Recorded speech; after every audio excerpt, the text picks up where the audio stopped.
बिस्मिल्लाहिर्रहमानिर्रहीम। अस्सलाम वालेकुम। मोहम्मद इरफ़ान आपके साथ आज एक और बहुत ज़बरदस्त रेसिपी लेकर आया हूँ, मटन आलू का कोरमा। ये बहुत ही मज़ेदार, बहुत ही ग़िज़ाइयत से भरपूर रेसिपी है। आपने इसको मेरे तरीके के मुताबिक फ़ॉलो करना है और जो स्टेप मैं आपको बताऊँगा उसके मुताबिक आप इसको फ़ॉलो कीजिएगा तो इंशाल्लाह आपका ये मटन आलू का कोरमा बहुत ही ज़बरदस्त बनेगा। तो चलते हैं हम अपनी रेसिपी की तरफ। जिन चीज़ों की ज़रूरत है वो साथ साथ आप नोट कर लीजिए। बिस्मिल्लाहिर्रहमानिर्रहीम। मटन लिया है मैंने 1.5 किलो और इसमें प्याज हमें ज़रूरत होगी 500 ग्राम की।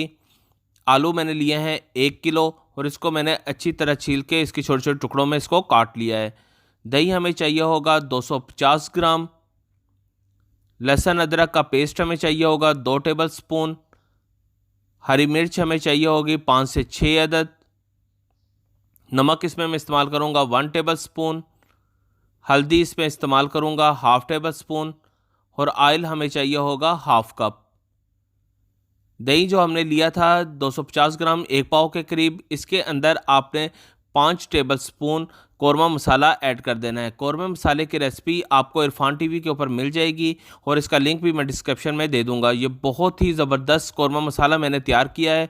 ये मसाले सारे बहुत ही ज़बरदस्त इसमें डालकर और बहुत ही इसका जायका और वो खुशबू बहुत ही ज़बरदस्त आती है।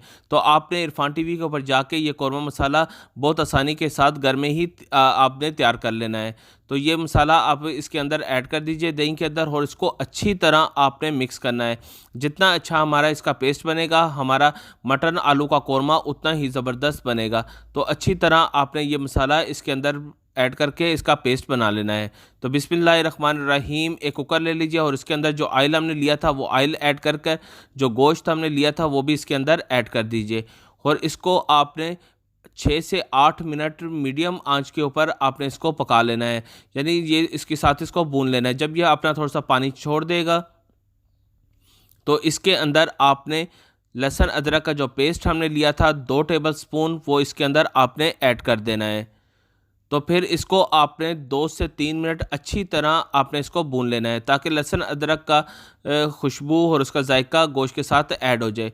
और इसको भूनने से ये होगा कि गोश्त के अंदर जो एक स्मेल सी आती है, खुशबू सी आती है, वो आपकी ख़त्म हो जाएगी। फिर इसके अंदर आपने जो प्याज हमने लिए थे वो प्याज इसके अंदर ऐड कर दीजिए और इसको भी आपने 3 से 4 मिनट अच्छी तरह आपने भून लेना है। फिर इसके अंदर जो दही के साथ हमने कौरमा मसाले का जो पेस्ट बनाया था वो भी आपने इसके अंदर ऐड कर देना है और इसको भी आपने अच्छी तरह मिक्स करके 3 से 4 मिनट आपने अच्छी तरह इसको भून लेना है ताकि सारे मसाले जो इसका कच्चापन है वो दूर हो जाए और इसका जायका प्याज और लहसुन अदरक का जायका सारे आपस में मिक्स हो जाए। फिर इसके अंदर आपने हल्दी जो 1/2 टेबल स्पून हमने ली थी वो इसके अंदर आपने ऐड कर देनी है और इसको भी आपने 2 से 3 मिनट अच्छी तरह भून लेना है ताकि हल्दी का भी जो कच्चापन है वो दूर हो जाए। फिर इसको आपने कवर लगाकर कुकर को बंद करके तकरीबन 10 से 12 मिनट आपने इसको मीडियम आंच के ऊपर रख देना है ताकि हमारा गोश्त अच्छी तरह गल जाए। ये देख लें हमारा 10 से 12 मिनट हो चुके हैं। आपने इसको प्रेशर कुकर खोल लीजिए और इसको आपने देख लें अच्छी तरह मिक्स कर लीजिए और देख लें इसके ऊपर हल्का सा ऑयल भी आ गया है और हमारा गोश्त भी तकरीबन गल चुका है और इसने अपना ऑयल भी छोड़ दिया हुआ है। तो ये बहुत ही आसान और बहुत ही ज़बरदस्त रेसिपी है। बहुत ही आसानी के साथ आप इसको बना सकते हैं, बस आपने इसको मेरे तरीके के मुताबिक फ़ॉलो करना है। फिर आप गोश्त का एक पीस ले लीजिए और उसको चेक कर लीजिए कि गोश्त कितना गला हुआ है। अगर इस पर थोड़ा सा कसा है तो अभी हमने पानी थोड़ा खुश्क करना है, यानी इसी में इसको भूनना है तो ये उसी में गोश्त हमारा गल जाएगा। फिर इसके अंदर 1 टेबल स्पून नमक जो हमने लिया था वो इसके अंदर आपने ऐड कर देना है और इसको भी हल्का सारा आपने साथ साथ भूनते रहना है। ये देख लें हमारा गोश्त अच्छी तरह भुन चुका है और इसके अंदर हमने हरी मिर्च जो ली थी 4 से 5 अदद वो इसके अंदर हमने ऐड कर दी है।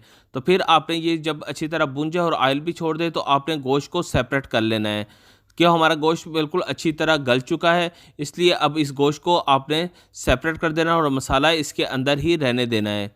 अगर हमारा गोश्त ज़्यादा इसके अंदर पड़ा रहेगा तो ये गोश्त ज़्यादा गल जाएगा और ये टुकड़ों में, छोटे छोटे टुकड़ों में तकसीम हो जाएगा। तो हमने गोश्त को अलहदा कर लेना है। सारे गोश्त को अलहदा कर लीजिए, बिल्कुल बहुत आसानी के साथ ये अलहदा। अगर आपका गोश्त थोड़ा सख्त है तो बेशक आप इसके बीच में ही इसको रहने दीजिए। ये देख रहे मसाला इसके अंदर है। फिर जो आलू हमने लिए थे, छोटे छोटे टुकड़ों में काट लिया था, वो आलू आपने इसके अंदर ऐड कर देने हैं और इसको भी आपने इसी के साथ हल्का सा भून लेना है। जब ये थोड़ा सा अच्छी तरह भून जाए, यानी इसका आलूओं का थोड़ा सा कच्चापन दूर हो जाए, तकरीबन 5 से 8 मिनट इसको आप अच्छी तरह भून लीजिए। फिर इसके अंदर आपने जितना शोरबा रखना है उतना पानी आपने इसके अंदर ऐड कर देना है।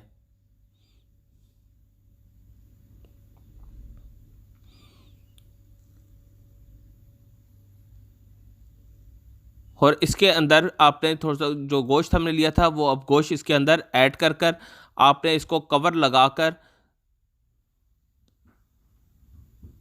5 से 6 मिनट के लिए आपने इसको उबाल के लिए रख देना है। जब इसके अंदर अच्छी तरह जोश आना शुरू हो जाए, यानी कि उबाल आना शुरू हो जाए, तो फिर आप इसको अच्छी तरह मिक्स कर कर ये देख लें इसके बहुत अच्छी तरह जोश और उबाल आ चुका है और ये अच्छी तरह हमारा शोरबा तैयार हो चुका है। बस इसको आपने अच्छी तरह मिक्स करके आपने इसको आलू को बाहर निकाल के एक दफ़ा चेक कर लेना है कि हमारा आलू अच्छी तरह गल चुका है। ये बहुत ही आसान और बहुत ही स्पेशल तरीके के साथ आपके लिए ये कौरमा लेकर आया हूँ मैं, मटन आलू का कौरमा। ये बहुत ही मज़ेदार और बहुत ही ज़बरदस्त रेसिपी बनती है। देख लें हमारा कौरमा बिल्कुल तैयार हो चुका है। अभी आप इसको डिश आउट कर लीजिए। ये बहुत ही आसान रेसिपी थी और बहुत ही ज़बरदस्त तरीके के साथ ही इसका जायका, इसकी रंगत, इसकी खुशबू बहुत ही ज़बरदस्त आई है। बस सारा कमाल कौरमा मसाले का है। कौरमा मसाला आप इरफान टीवी के ऊपर जाके देख लीजिएगा। तो आपने फीडबैक से ज़रूर बताइएगा कि आपको ये मेरी रेसिपी कैसी लगी। अब मोहम्मद इरफान को इजाज़त दीजिए। उससे पहले आपसे गुजारिश है, अगर आपने मेरा चैनल इरफान टीवी को सब्सक्राइब नहीं किया तो इरफान टीवी को सब्सक्राइब कर लीजिए और बेल आइकॉन के बटन को भी दबा दीजिए ताकि आपको मेरी आने वाली नई रेसिपी सबसे पहले मिलती रहे। तो अभी मोहम्मद इरफान को इजाज़त दीजिए। अल्लाह हाफिज़।